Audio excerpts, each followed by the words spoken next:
What's up, YouTube? It's time for a review of the new Yellowcard self-titled record, out last Friday, September 30th. This album, which is technically their 10th if you go back pre-Ryan Key fronting the band, arrives in the wake of the band's retirement announcement earlier this year. They essentially said, we're going to put out this self-titled record, we're going to tour on it, and we're going to call it a day. Which, you got to appreciate how upfront and honest and no bullshit they were about it. The worst thing you can do as an artist is just leave fans speculating. And if you're a Yellowcard fan right now, you know that this is it, so you better soak it in. Personally, if the phrase favorite bands of all time has anything to do with the amount of time that you've loved a band, then Yellowcard has to be in that conversation for me, because I've been a fan since I was 8 years old when Ocean Avenue was first blowing up, and I've loved them since then. Albums like Lights and Sounds and Southern Air in particular, those are two of my very favorite pop punk records. On those albums, like any great pop punk band, Yellowcard is super energetic and invoke a certain charming immaturity, but unlike a lot of their peers, they're often willing to delve into some darker and more somber territory lyrically. And musically, there's a bit more going on too, especially when you throw in Sean Mackin's violin playing, which you can't help but cite as a distinguishing factor. Now, they haven't always batted 1,000 with me. I'm not particularly a fan of Paper Walls, and I think their last album, Lift a Sail, wasn't great either, but they've undoubtedly made some timeless fucking music. Now, with the songs on this final self-titled album, they're not really doing much of anything to either add to or subtract from their legacy. These 10 tracks honestly leave me feeling pretty indifferent. There's splashes of the Yellowcard that I love and that I grew up with, so there's nothing really to bash here, but there's nothing to write home about either. Rest in Peace, the opening track and lead single, is perhaps the most quintessential Yellowcard song in the track list.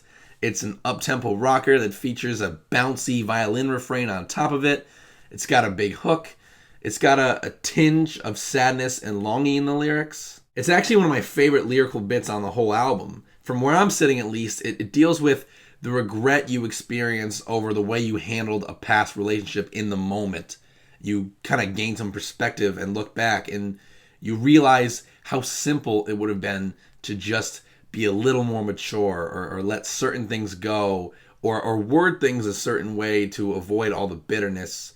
I definitely identify with what Ryan Key's saying here. All in all, the song amounts to a slightly above average Yellowcard song. For me, it's a lot like their album When You're Through Thinking Say Yes, because it's exactly what you expect from the band and not a shade more, and that's how I felt about that whole album. There's other stuff here that I'm mildly into as well. The song Empty Street has a real catchy chorus and an even more infectious guitar break that occurs after the second chorus and then reprises in the song's final moments.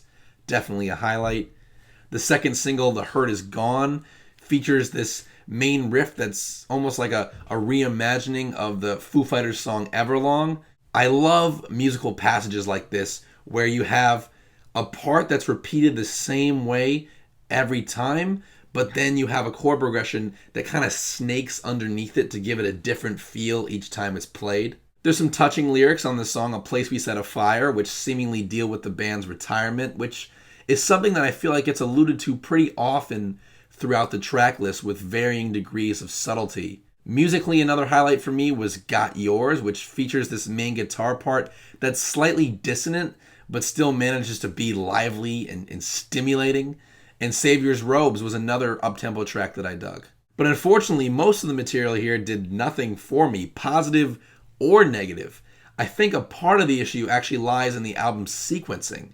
From track 4, which is A Place We Set Afire, all the way through track 8, which is I'm a Wrecking Ball, the listener essentially gets hit with 5 ballads in a row.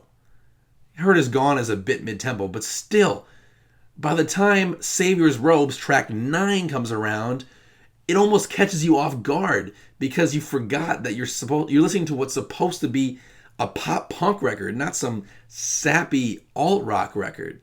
The amount of softer music on here relative to the amount of anything that could be considered rock, that ratio is what makes this album a strange listen. These slow songs aren't bad. A lot of them have their moments, But one of the main ingredients in the pop punk recipe, the pop punk brand, is energy. A couple slower tunes are always welcome to kind of round an album out, but this is quite a sluggish listen. Not to mention there's a few lengthier tracks and a few moments where things get really dragged out unnecessarily.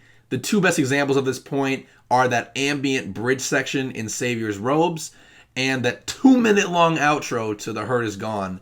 These musical passages frankly waste the listener's time. And unlike Yellowcard's previous albums, there's no 2 Weeks from 20 or 10 or Believe. There's no song that has that kind of profound emotional impact on me. Though there's definitely some tender and vulnerable sounding music, there's nothing that quite moved me like I've come to expect from the band. But like I said earlier, there's not really anything to bash on here. I could get nitpicky and I could talk about the trendy folk sound on I'm a Wrecking Ball. I could talk about the song What Appears, which has a real lazy chorus and this corny like dance groove in the verses. But the reality is that I don't see this album thoroughly disappointing any longtime Yellowcard fans. That being said, I don't see it blowing anyone away either. So for me, instead of going out with a big bang or a real whimper, I feel like Yellowcard went out with a polite handshake. They were like, thanks for your support. Our business is done here, and they left me with a few decent tunes. Yellowcard's self-titled album gets a 5 out of 10 from me. As always, thanks so much for watching. Be sure to subscribe, leave a comment, or shoot me a message so we can continue to talk music, and I'll see you guys soon.